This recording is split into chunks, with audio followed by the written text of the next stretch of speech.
Okay, I'm going to share my screen, so if you'll let me get started here. All right, can everybody see my PowerPoint there? I don't see it. No.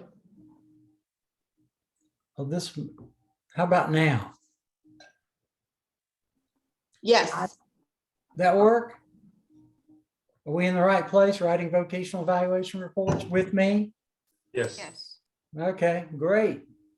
Peggy, you want to introduce me, or am I doing it myself? You may introduce yourself. Some of you I've had the pleasure of meeting. I recognize you, we've had a short discussion.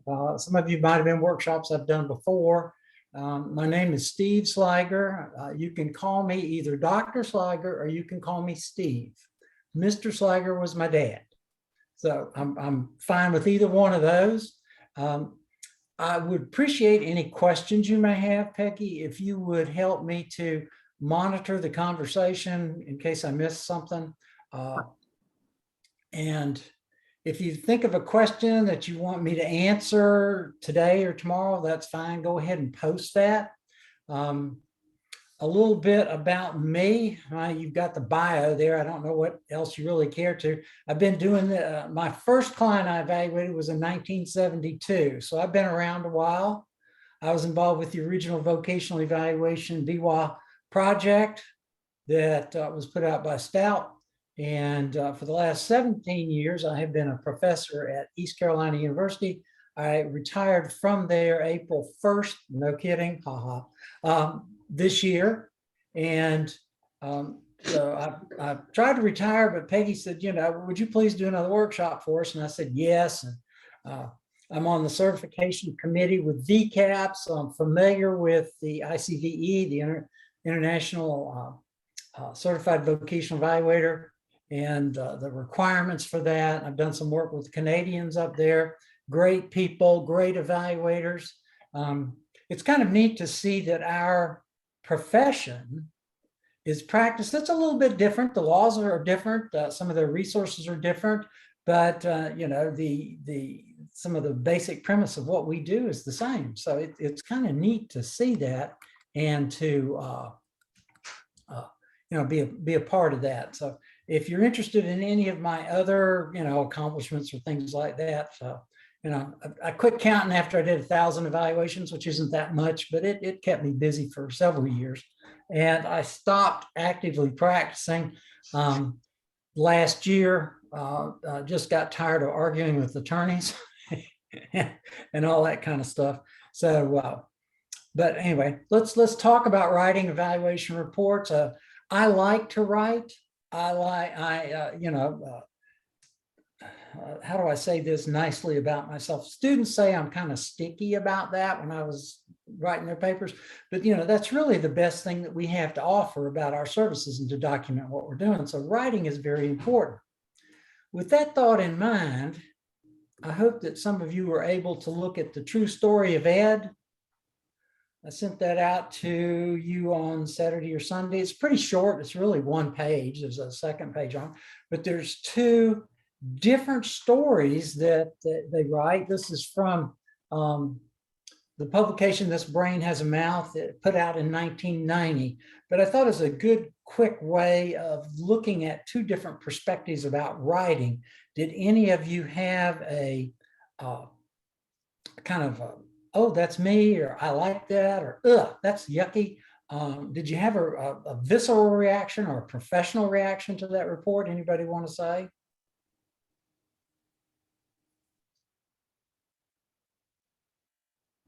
This is Maisha. The second excerpt, I believe that was the one that I felt like it didn't give any hope. It wouldn't be helpful for anyone reading it. It's like Ed wouldn't be able to do anything. So I liked the first story better, just the way that it was written. There was some things that I would change, but I felt that that one gave a little hope for Ed. Yeah, well, that's the point is, what is, is there some hope for him? And, the first story kind of looked at Ed as a person. And the second story looked at Ed as, a clinician might say. Mhm. And so, you know, the writing, of course, is not that good. It's how it made you feel and how you reacted to them. You know, that first story was kind of personalized. We would, in today's language, we would call that person-centered kind of writing in a way. And that second one, you know, it's very depersonalized.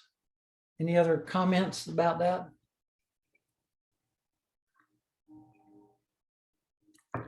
You know, word choice is real important in there.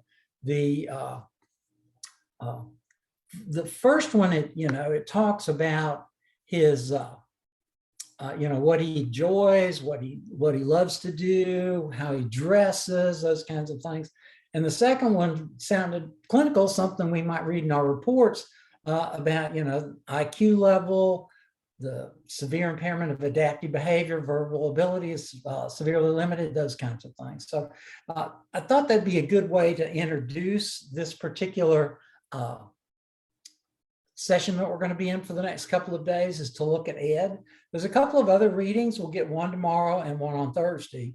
And if you get a chance to look at those, I think that I know you're busy, so I didn't give you anything a lot to read, just a way to get you to thinking about writing reports.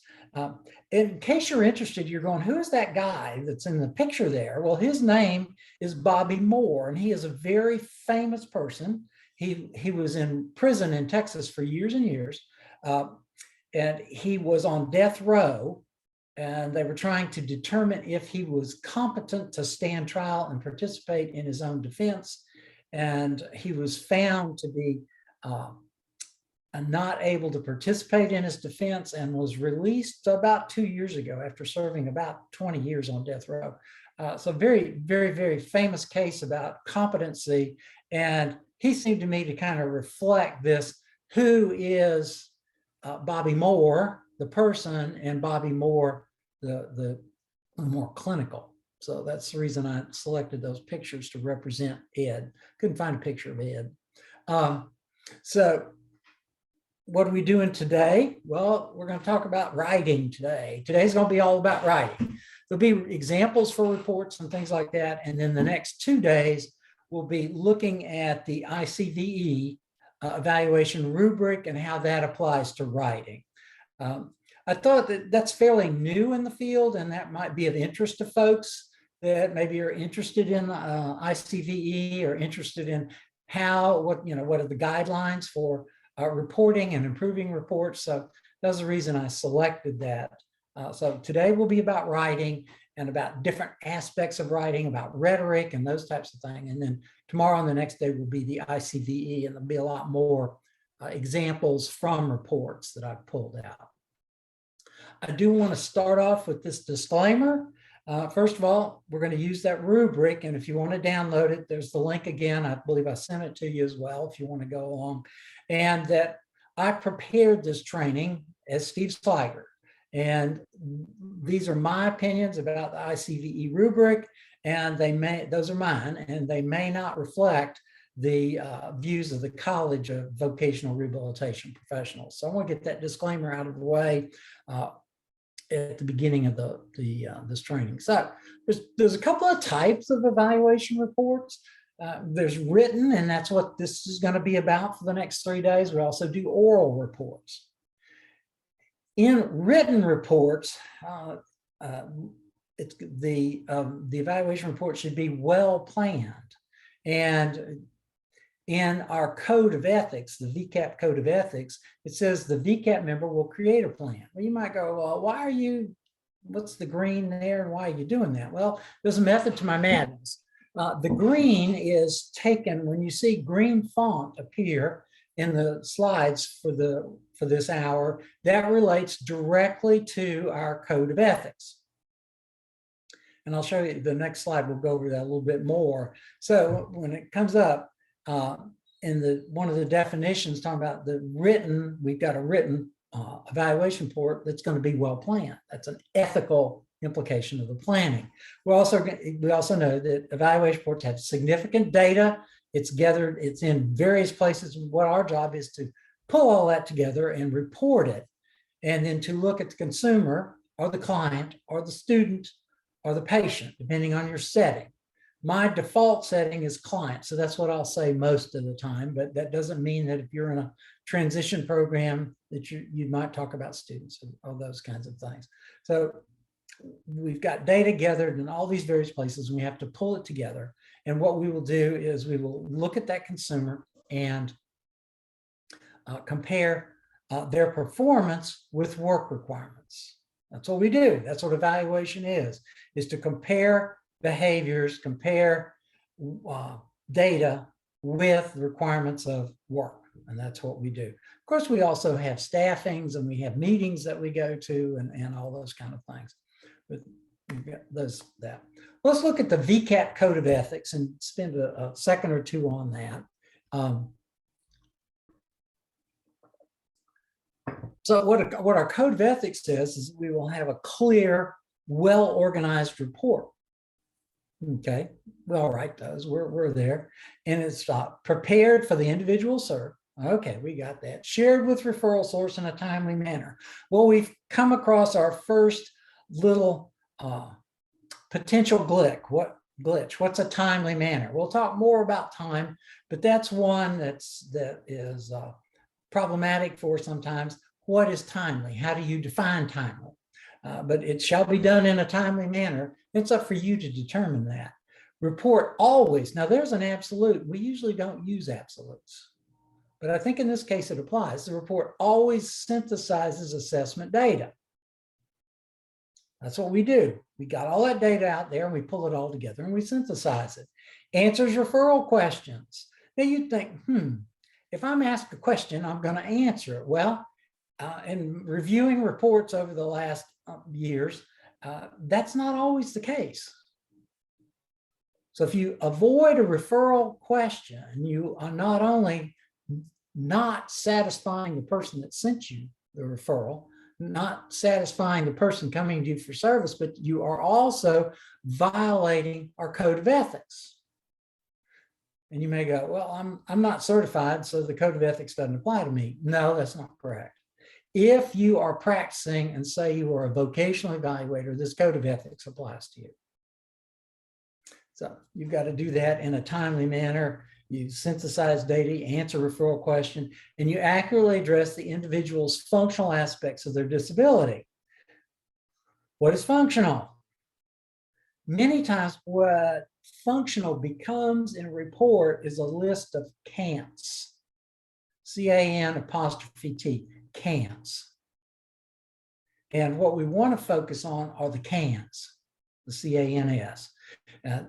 Need to be careful about that. There are, a person cannot perform medium work, but a person is able to perform sedentary work. And you've got to look at it from a positive way.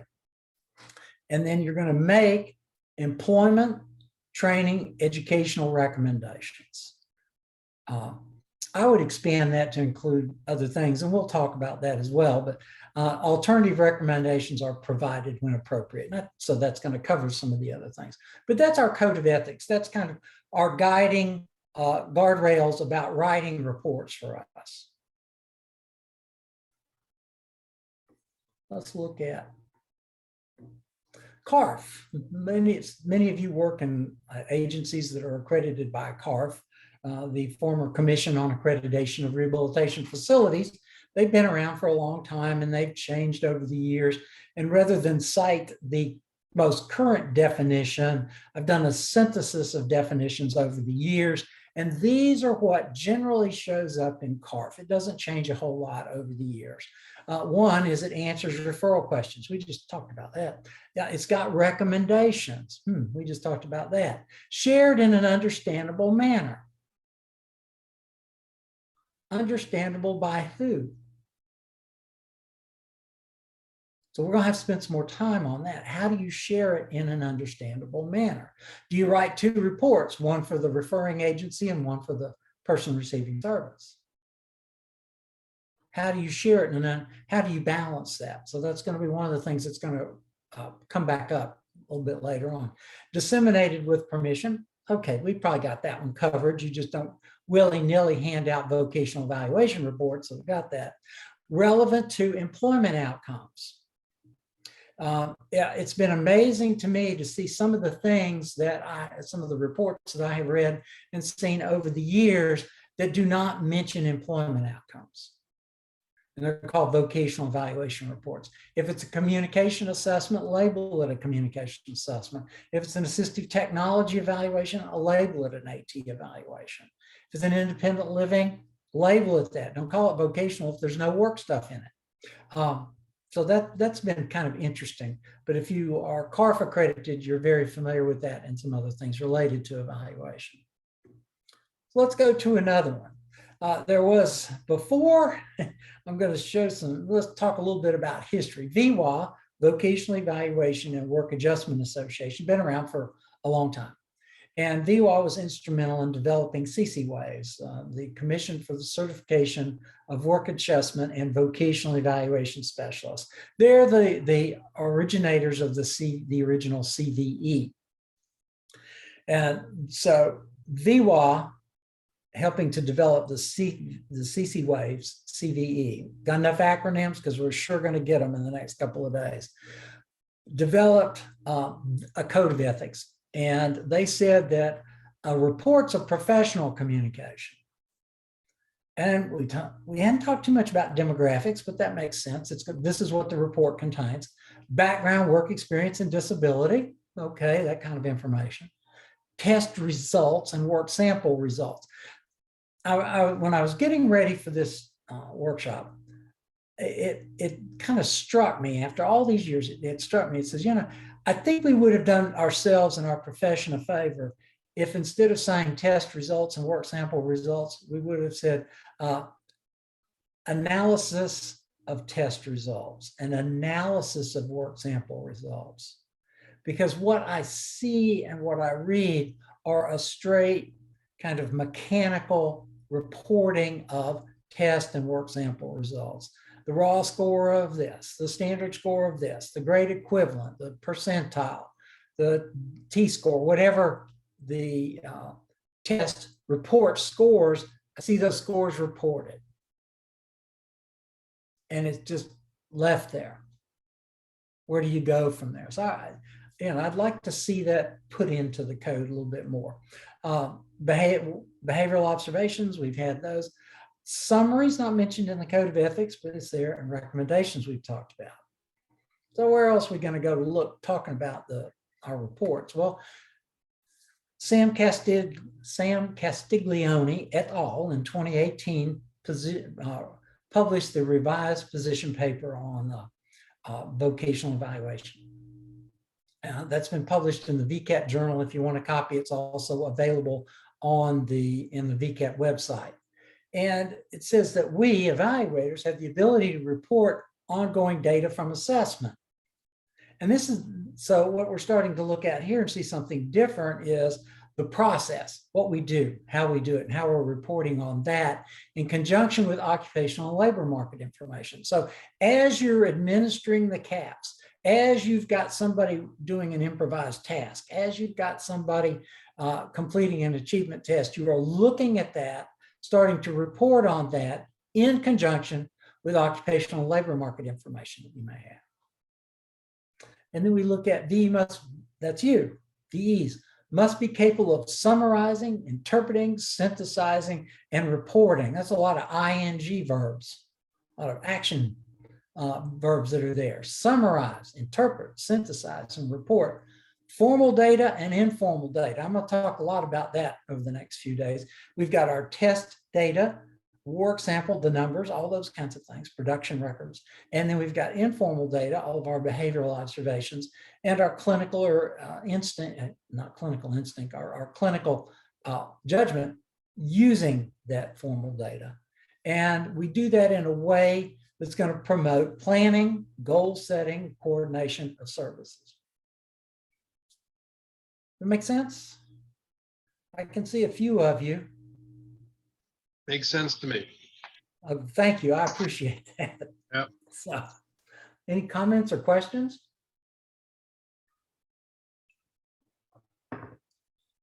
Seeing or hearing none. Sometimes when folks type questions in, it takes me a second or two. And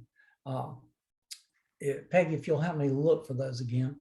So let's go. What is our report? Our report is the ultimate means of what we do. It is it's used by the referral source, because that's the reason they send them to us. They want that information. So what we do is we provide a window to the consumer's behaviors. We describe those behaviors in a work situation, work way. It's also, I always think of George Carlin, for those of you who may remember him, it is a permanent record. George Carlin was a comedian who used to talk about if you did something bad, it was going to be on your permanent record. Well, in this case, we're doing something good, and it's a permanent record of a snapshot of that person in time about what they did. And so it's a permanent record. It's also the only tangible product we have of the service that we provide. We have know that no report, no bill. In some states, when you provide services, if you're in a community rehab program, you sell your service, you can't bill until you bill from the report. You either attach the bill with the report and send them at the same time, or send the report with a follow-up bill. So that's a tangible product. We've got to have these reports, so they need to do pretty good. So one of the things you might want to do is throughout this material, I've got some tips for you. So if you will, these are some tips. Remember to never split an infinitive. For those of you who have forgotten that an infinitive is the to split, and you can see that it was split with never. The classic example of the split infinitive, for those of you who are science fiction fans, is to boldly go from Star Trek. And I've got two faces I'm looking at. I'm not getting any smiles. So I'm always worried when I don't get feedback. I can't see people are at least thinking this is semi-humorous. The passive voice should never be used. And I'll talk about active and passive voice. One way you can tell if it's passive voice is if you insert the word by, by. The passive voice should never be used by you or by someone. And that means it's passive. And so you want to make an active voice, you should never use the passive voice. Do not put statements in the negative form. Proofread carefully to see a few words out. Finally, and don't start a sentence with a conjunction. For those of you who remember conjunction junction back many years ago, and is one of those conjunctions. Oh, well, never mind. Maybe the next one will be a little better. So we've got skill, you've got style of writing and format of writing. So that's one of the things we have to look at. Your style has to do with your correct use of the English language. And then we've got technical writing. And technical writing, that's the presentation of information that helps the reader solve a problem. And so our readers are the people that referred clients to us, and the clients and other stakeholders. They've got a problem. This person's not working, and what we're doing is we're presenting a case to help them to learn how to work. So in VE, we have our own way of reporting data that leads to planning, right? We help with the planning. Dave, We provide answers to problems that nobody else identifies.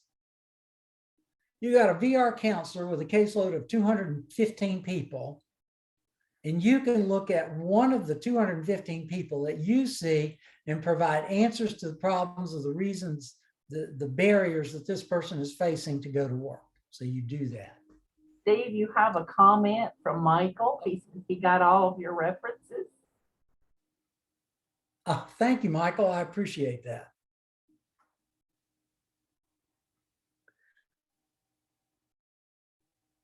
Let me see, where was I? Sometimes we even answer questions that the client doesn't know about themselves.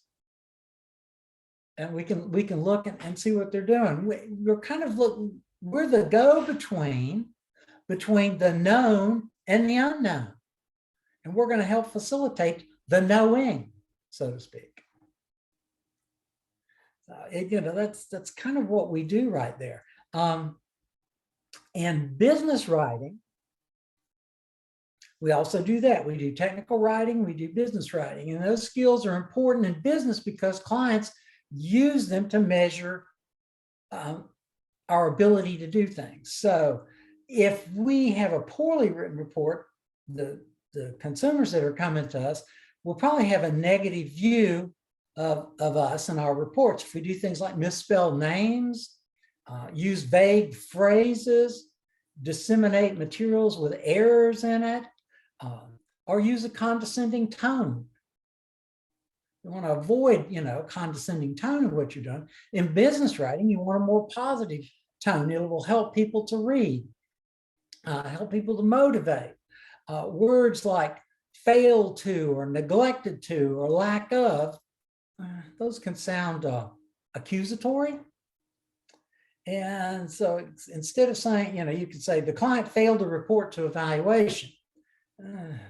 Maybe a better wording of that was the client did not report on Monday as scheduled. Just the facts, just the facts. And then you've got to have a flexible format where you can sometimes go into greater detail, and other times you're going to go into less detail depending on what you are reporting, how you're building your case, and those kinds of things. And then you've got to maneuver between the objective and subjective. And I've given you two examples here. Client did not follow safety rules. That's subjective. You're saying the client didn't follow safety rules. You really don't know much about it. So then you put behavior with it, and it says when they refused to use safety goggles because they got in the way.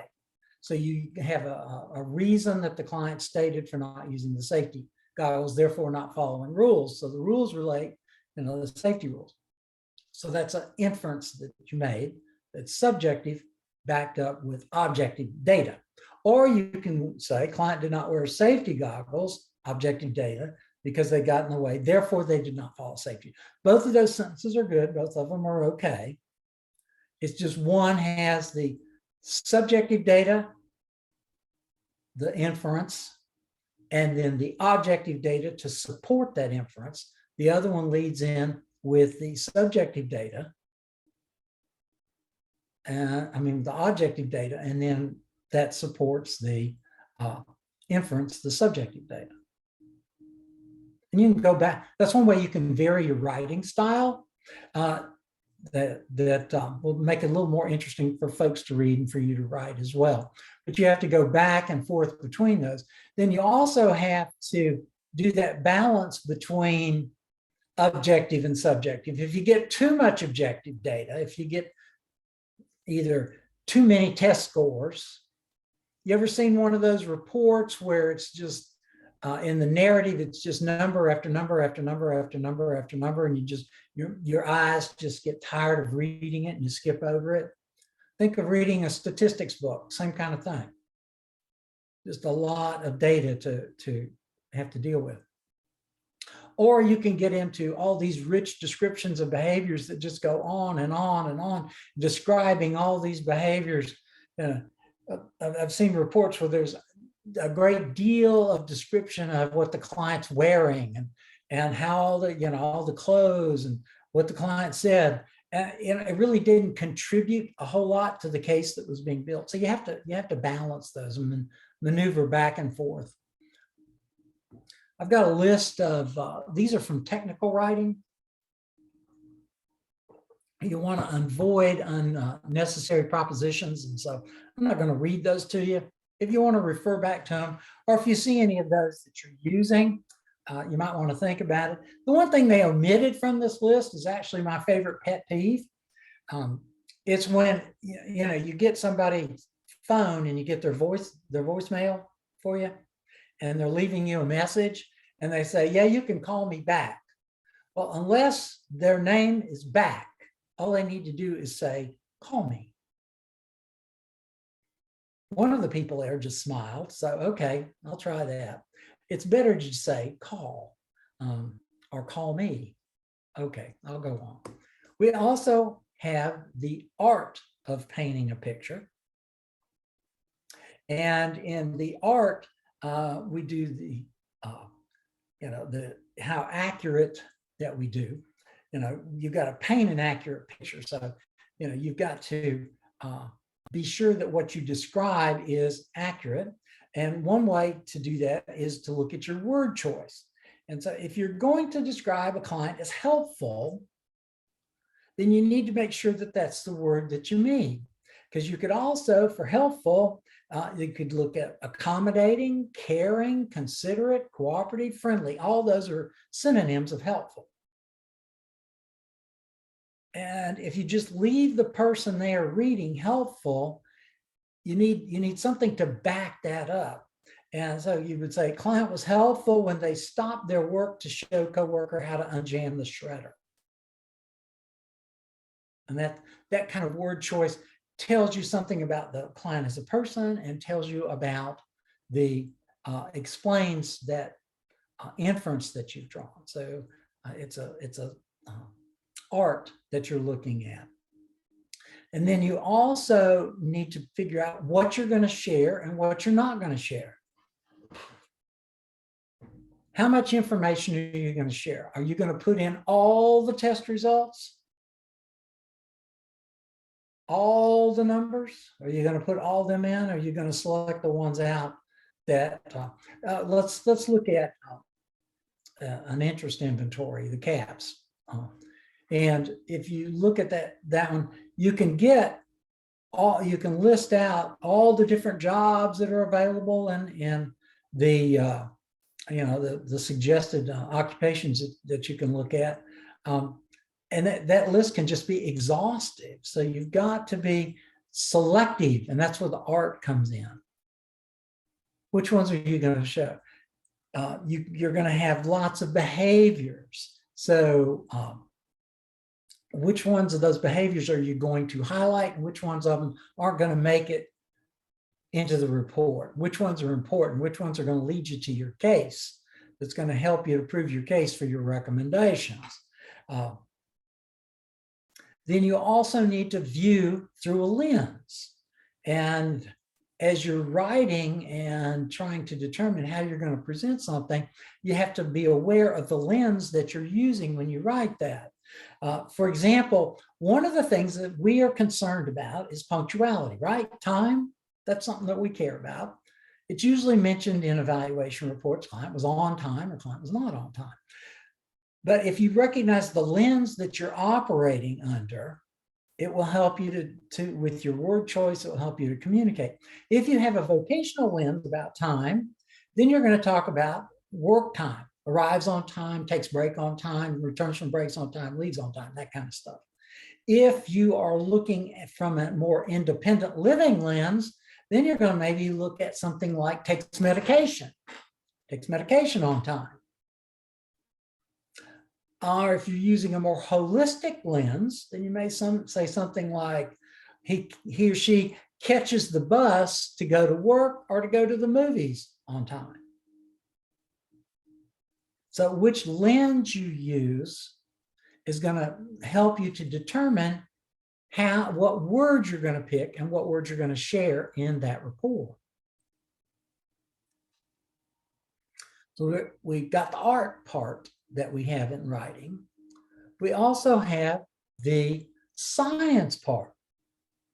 That's the easy part, really. That's what most people do is they put down a lot of data, put down a lot of test data, put down a lot of production data and those kinds of things.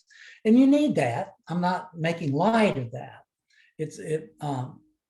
Putting the data in there is part of what we do, part of what we need. But at the same time, you've got to interpret that data. You've got to have your clinical skills. You've got to do that. You've got to build a case. And I've talked about build a case a couple of times. So let me digress for a second and say that when you want to build a case, maybe an example of reverse engineering might be helpful.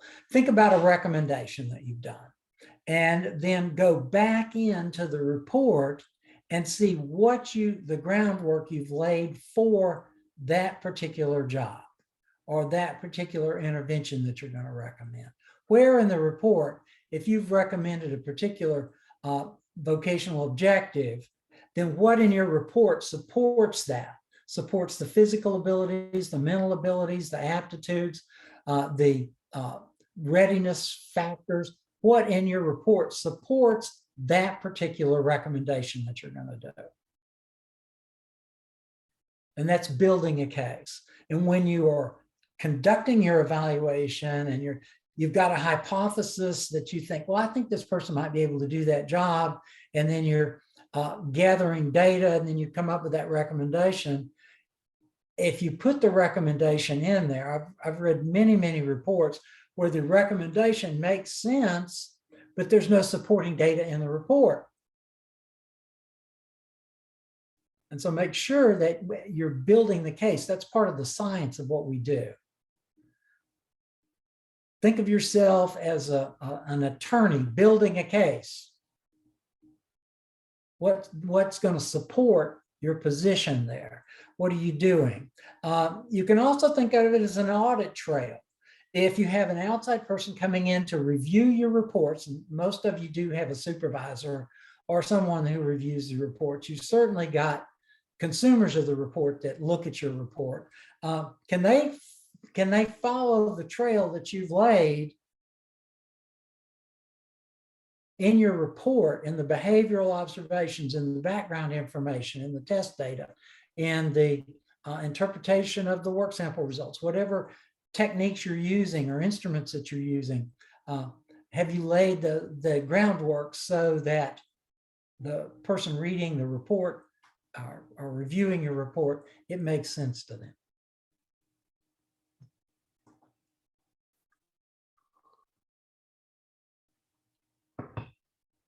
Moving on, let's talk about writing. Do you ever feel this way when you're starting to write, like this poor guy?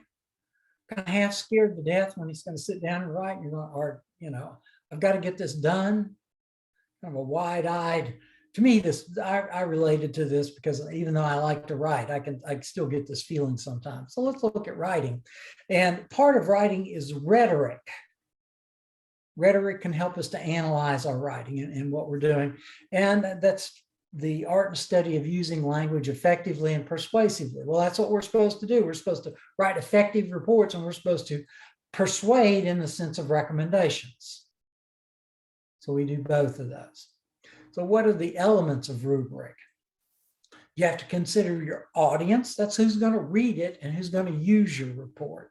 Voice, that's you. That's your style of expression. The medium, that's the way we're going to convey the report. And since we're talking just about reports, are you generating a paper report or a digital report? I did some work a few years ago with the state that was going all digital, and the vocational evaluation report had headings with text boxes. And they had a limited number of characters per text box. And that certainly affected the ability to write the report because of the technology that was being used. If they had a client who had numerous personal social adjustment issues, and they had to use the same amount of text space for that as a person who was highly motivated to return to work and had was no issues in personal social adjustment, but had a lot of physical capacity issues. Well, they had the same amount of space to write up both of those. And those of you who are writing reports know that one's going to take more space, more characters than the other. And so they were able to, they being the evaluators, were able to talk to administration about increasing the amount of text box space available. But that was, then there would be big text boxes that there may not be a whole lot in, and there are all kinds of space issues. So you can see that the medium can affect your rhetoric, affect your report writing. Are you writing a paper report? Are you writing a digital report? Are you creating it digitally and printing it and sending it that way, putting it in a file, or is it all staying in a digital file? Are you signing it digitally, or do you have to have a wet ink signature? How are you doing this? Goal The goal is how effective is your report? How are people using the report? And the context, that's the situation that surrounds the report. Who are you? Who's the client? Where's it taking place? Those elements are all affecting your report. So you have your rhetorical awareness. So how are you building that case? How are you leading people to writing the recommendations? How are you leading them there? How are you laying that case out? How are you using your background and all that information? And then there's also a shift from process to goals and purpose. And what that means is it's easy to just list, these are the items that I've administered, these are the observations I've got, and just make kind of a list. I've even seen reports that are chronological. Day 1, we did this. Day 2, we did this. Day 3, we did this. And so there's that's the process. And you've got to shift from the process to how is the report going to be used? That's that goal part. And what is the purpose of the report? You've got to do those. For whom are you writing? What's the purpose? What do they want to know? What are their expectations? Know your audience. If I asked you to describe your audience, could you tell me what their characteristics are? How many are male, female, cultural identification? Could you tell me any of that stuff? What their education level is? That's basic market research. If you're writing reports, do basic market research on the people that you're writing for. Know what their characteristics are.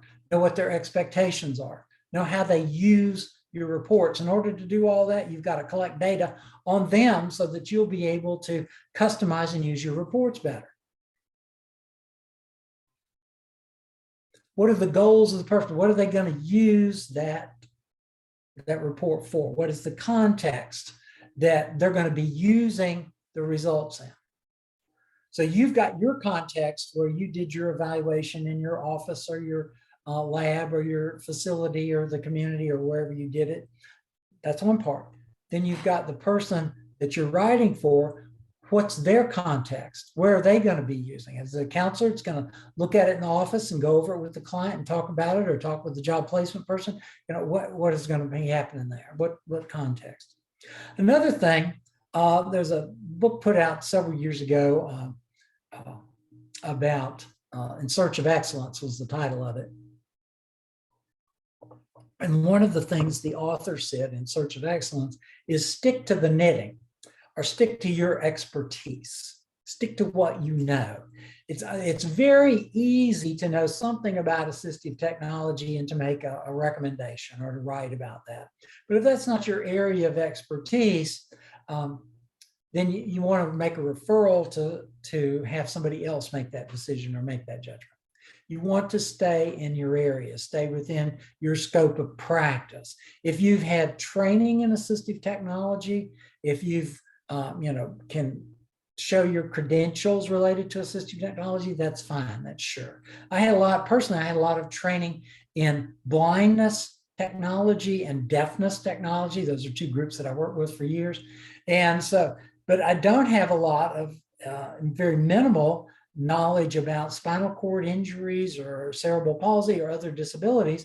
And so I feel comfortable making recommendations about areas that I have had experience in, but not in those other areas. So you've got to stick to the knitting, know your expertise. Another way to look at it is, how would you defend yourself in a court case? How would you defend that recommendation on assistive technology? What would be your credentials that you would say you have? Is your report going to be freestanding? Generally, it is, so that the person reading the report doesn't need to check the file to find out more information about it. And then, of course, confidentiality. You've noticed that there's a little bit of green in here. Stick to the knitting is not in the words of the code of ethics, but staying within your scope of practice is, as is confidentiality. By the way, there's a study of counselors in the United States, and the top 3 are mentioned, two of the top three, which is staying within your scope of practice and breach of confidentiality are the two main reasons counselors get sued. The third one, just while I've gotten off topic here, is having sex with your client. Those are the three areas that counselors tend to get in trouble with. So what do they want? How much information does your reader use? Does your end user use? So just include that what's relevant to make your case. Know your referral source preferences. What I mean by that is, I use another personal example. When I was writing reports, I had one counselor in Austin, Texas, and one down in over in Houston, Texas. And one of the counselors was all concerned about communication between hearing and deaf people. So I put a little bit more communication in that one. And the other one was more concerned about independent living and functioning in the community. So I put a little bit more information about that. I put the same information in both reports, but one I'd emphasize just a little bit because that was the preference of the counselor, and the other just a little bit more. And that there's a New Orleans term for that, it's a French term, it's called lagniappe, just a little bit extra. Some people call it the baker's dozen. You get a baker's dozen means you get 13 donuts. But know what they prefer, and if you can meet and provide that information, that will make it helpful for them to use because that's what they're interested in, and it also helps us to satisfy a customer so we get repeat business, which is what you want. Even if you work for the state, you're not. You want people to use your service, and you also need to be careful of jargon. I can say DOT, ONET, GOE. No problem with this group. No problem at all. Everybody got it.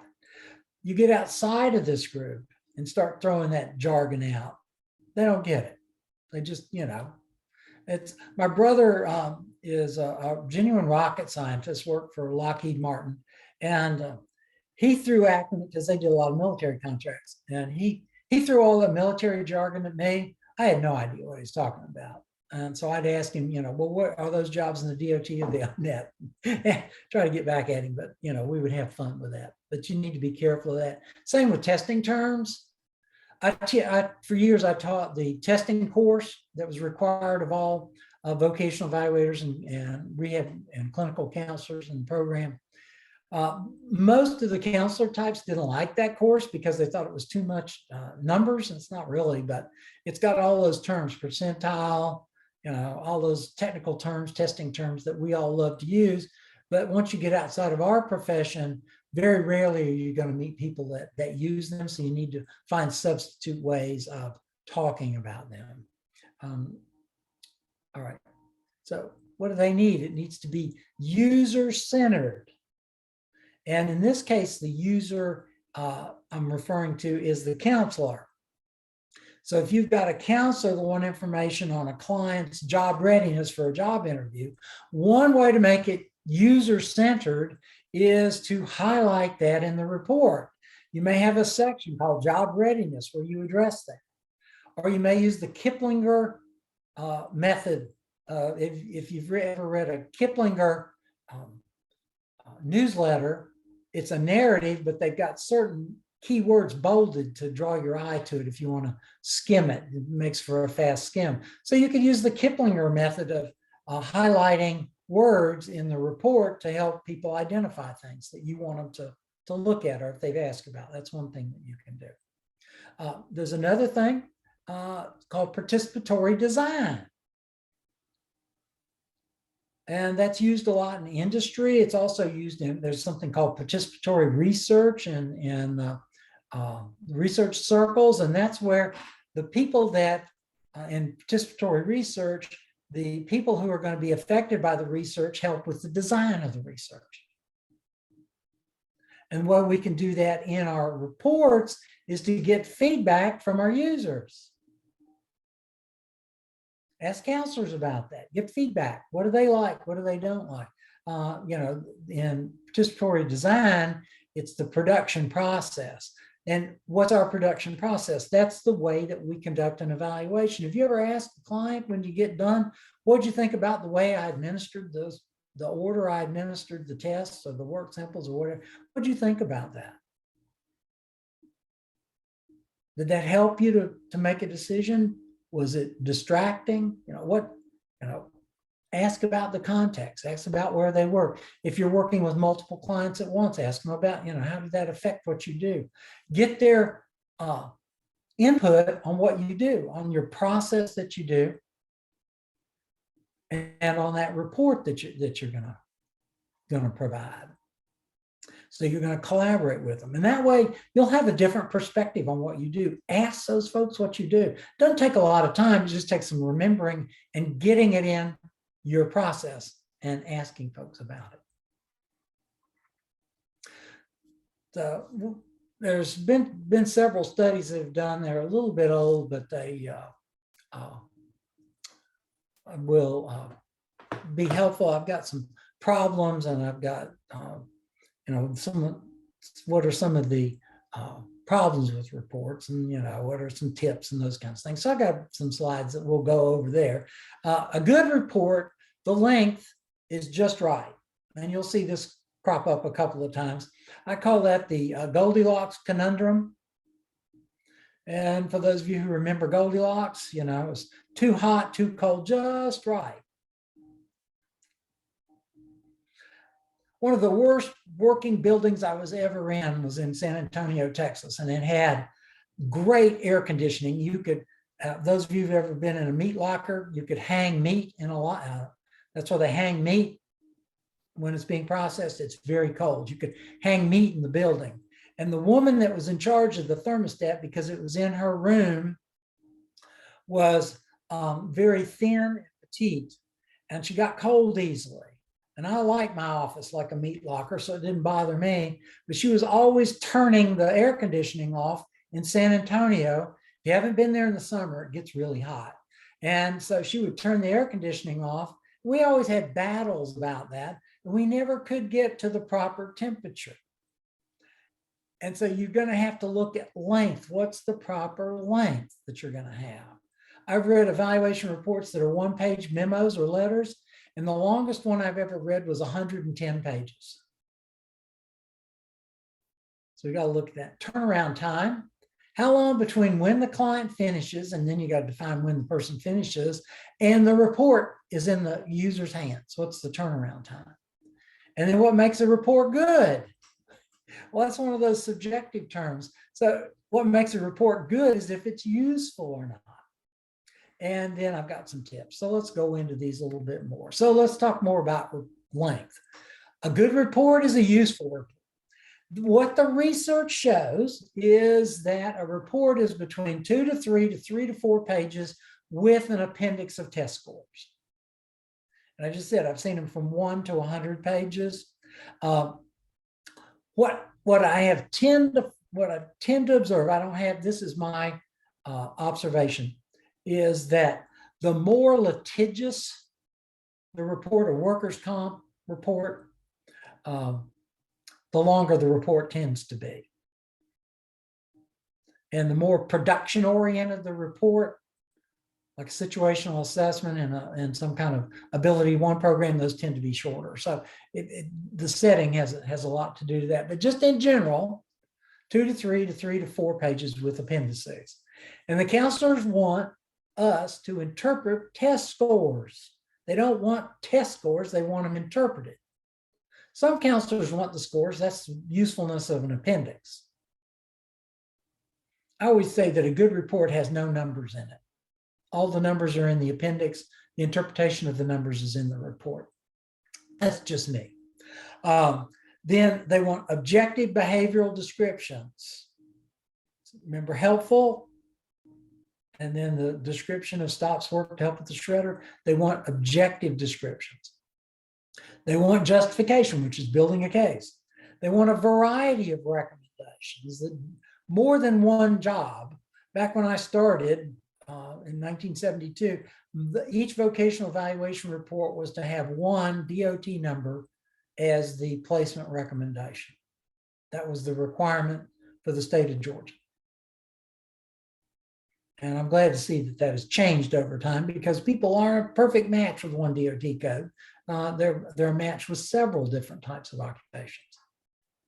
And counselors want to know if the client's ready to go to work or not.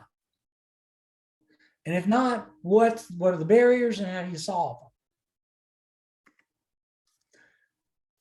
Here's some more length tips. If it's in the file, you really don't need to repeat the whole thing. Again, I've seen in some workers' comp reports and some Canadian reports that workers' comp in the United States and Canadian workers' comp, that there tends to be more of a repetition of the information from the file. And that again relates to that litigious nature. Eliminate redundant information, minutia. Well, and we're kind of caught in that balance. How do you provide all that data without getting into some of the minutia? Again, that's your professional judgment. That's the art part of writing. Then there's the appendix. They like that. And it varies by setting, as I've indicated.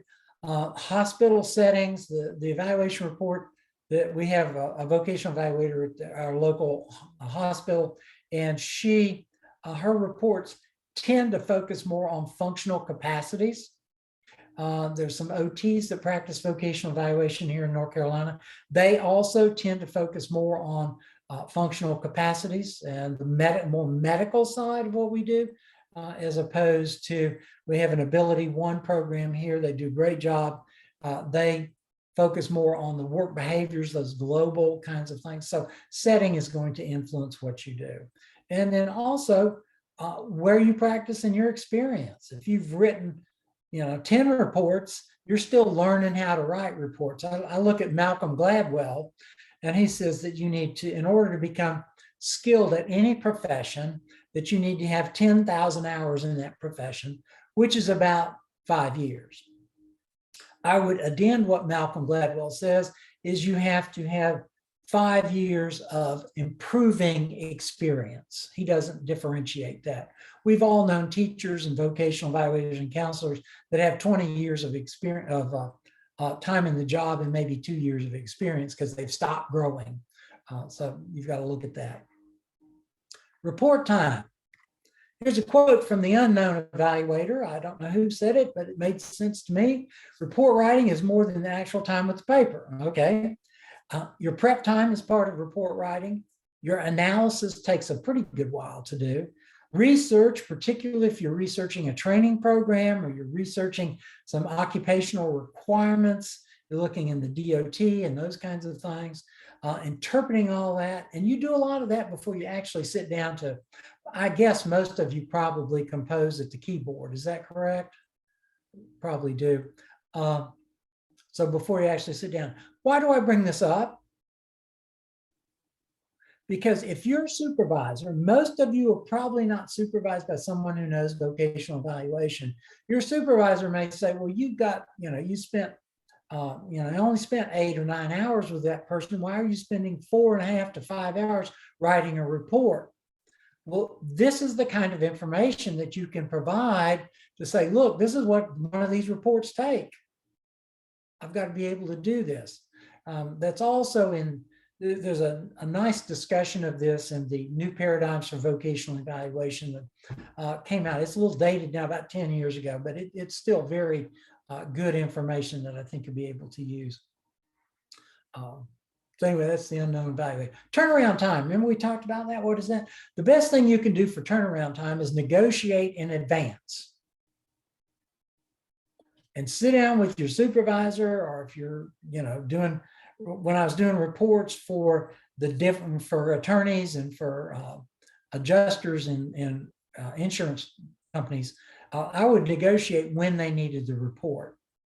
And if they needed the report within 24 to 48 hours, I increased my fees. I wasn't going to do that kind of intense effort in 24 hours or 48 hours. I was going to charge them more because I had to drop everything else I was doing to get it done. So you negotiate in advance what you're going to do.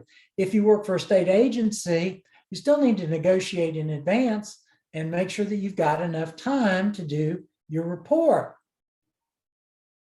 Shorter evaluations are shorter turnaround time. Here in North Carolina, the state vocational evaluators see the client between 2 and 4 hours for a vocational evaluation. And their reports are 2 to 3 pages long because it's a fairly short time and they're expected to turn them around fairly quickly as well. So you have to look at that. But there's also internal factors that you have to look at. There are some places that do 4 to 6 to 10 to 12 week evaluations. Those tend to be in educational programs.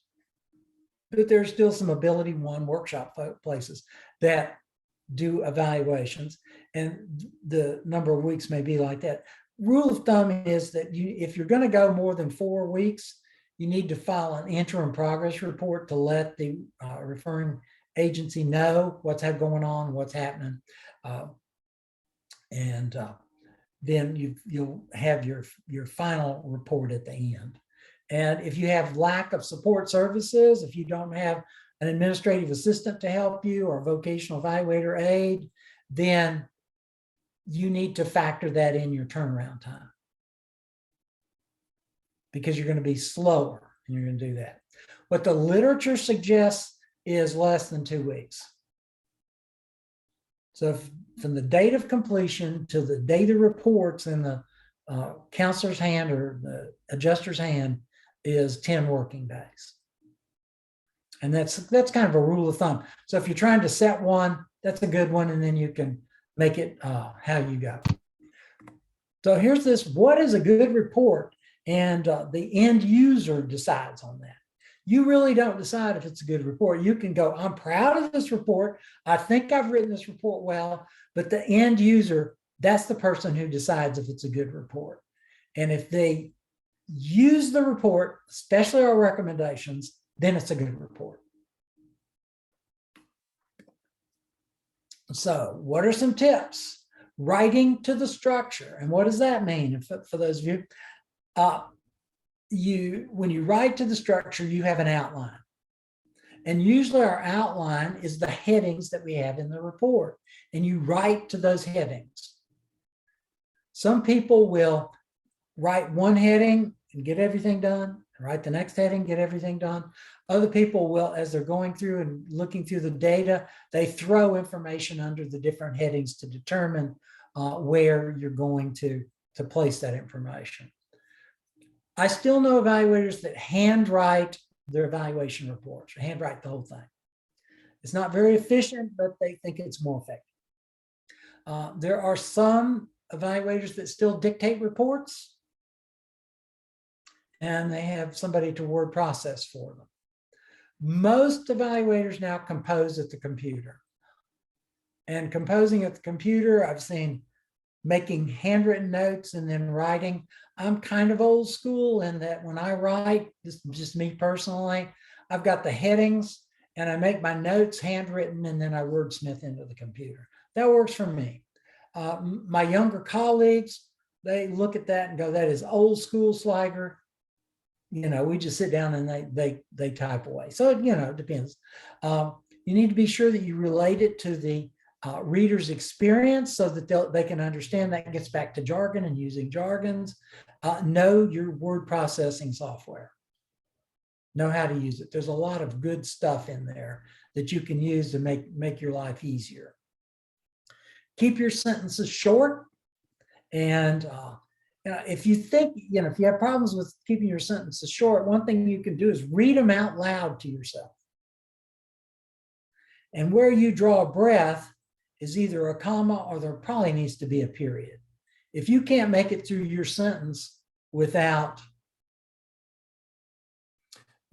drawing 2 or 3 breaths, then you probably have a long sentence. Another thing you can do is you can read your sentence to a peer or a colleague. And if they forget what you were talking about, by the time you get to the end of your sentence, it's too long. You need to cut it back down.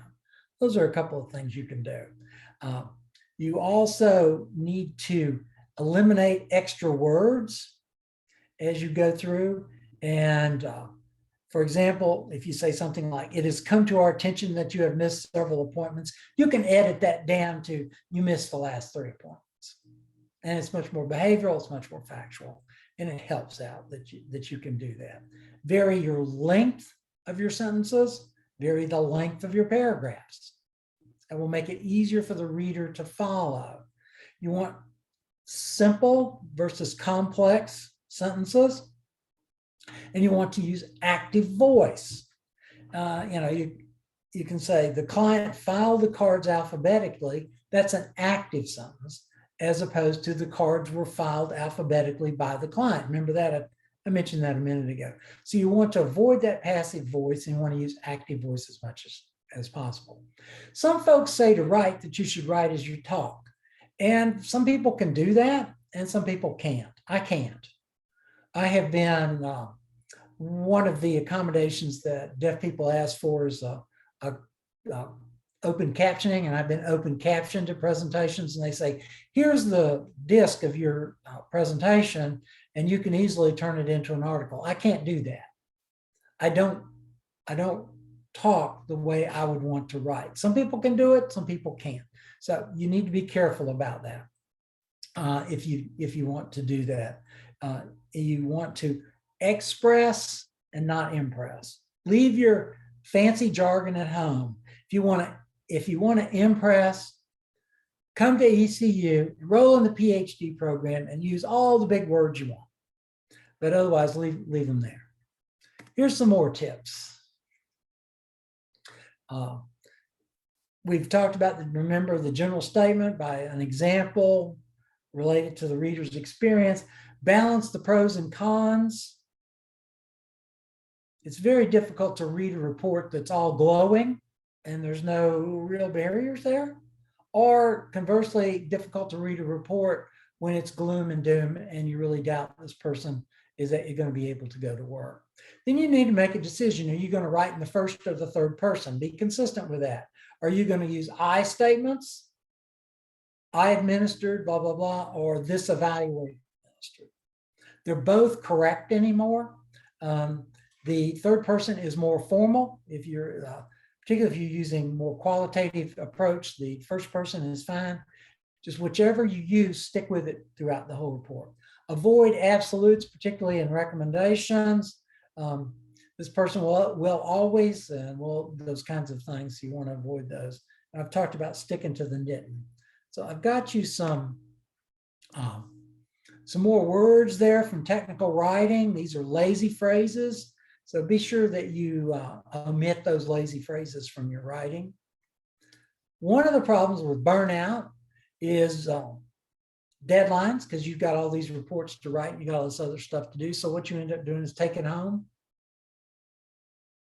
I'm not going to ask for a show of hands of people that have worked on reports at home, but you want to avoid doing that as much as possible. If you find yourself having to take reports home or to do things at home, so you need to talk to your supervisor about that. Also, we have the myth that we can multitask. You really can't. You can't administer, observe, and record work samples and tests and write a report at the same time. You just can't do it.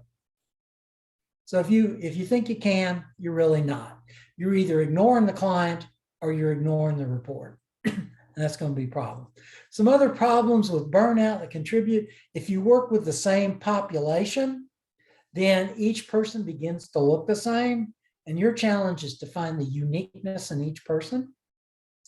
Another problem is limited tools. If you've only got 5 tests, then you're only going to use those 5 tests. And you're really not using all the tools that you're available, like improvised tasks and things like that. But people kind of get stuck in a rut. I've got, the Gates McKenzie's. I'm going to give that. I'm going to give the oral directions test, and I'm going to give the ONET interest profiler, and I'm going to give that on everybody that comes in. So you need to look at your tools and recognize the limited tools. It kind of falls under that. If you've only got a hammer, all your problems look like a nail kind of thing. Then there are limited opportunities, and that can mean opportunities within the community. When I was working in Cave Spring, Georgia, population of 1,100. That's when the School for the Deaf was in session. It was 500 without the students, and there weren't a lot of opportunities for on-the-job tryouts or those kinds of things. Fortunately, we had the School for the Deaf, which had a lot of different things. but you have to be open to that and look for it. You can also lose perspective over time. You forget what normal is. You need to go out to, if you're recommending everybody for a materials handler because there's a big distribution center close to where you are, every now and then you need to go out there, because if you've got the same population and a lot of them want to go to work for the distribution center doing materials handling, it's easy to forget what normalcy is. And you'll lose your perspective and forget what's required on that particular job. Another couple of things you can do to prevent burnout is to get feedback. I talked about doing that. Vary your outline if you can, or vary how much information you put in. Then you can also, one of the things I want to point out here is you can incorporate new ideas and tools. And I've got some examples for you there. You can insert a text box in your word processing, and you can make statements like production improved 23%. It calls attention to that. It makes your report different, makes it a little more readable. You can also quote a client, and you can use the, inserted item like I did there. Or you can say useful, or look at this or something, and use an arrow. There's different ways you can do it. So that's a tool that you can use. Some people also, I recommend that you write as you go. Peggy's come back on with the 2-minute warning. Okay. Write as you go means as you've got your outline and you gather data, throw it in there. I've got a list of specific problems here, and you can look at those. I've got another list of specific problems. I do want to get to format. These are the generally recognized ways that reports are organized. If yours doesn't follow this, that's fine. I look at this like a deck of cards. You can sort it out as you see fit, what makes sense for you and your agency. I've got the assistive technology there because it may be a recommendation. I mean, a part of the format, or blended in with a particular part, because you're going to have to talk about AT accommodations and modifications at some point. These are a list of the different recommendations that you can make. And so if you'd like more information on that, be glad to do it. And I got to me at the very end. So with that, Peggy, I think I finished it. Got about a minute to go. Again, if you've got my email address, use my Gmail. I usually get it better than the ECU one, but if you use my ECU one, I'll check that account as well. And so anyway, I look forward to talking to you tomorrow about the rubric and how the rubric applies to report writing. Thank you, everybody. We'll see you tomorrow. Thank you, Thank Peggy. you. Thank you.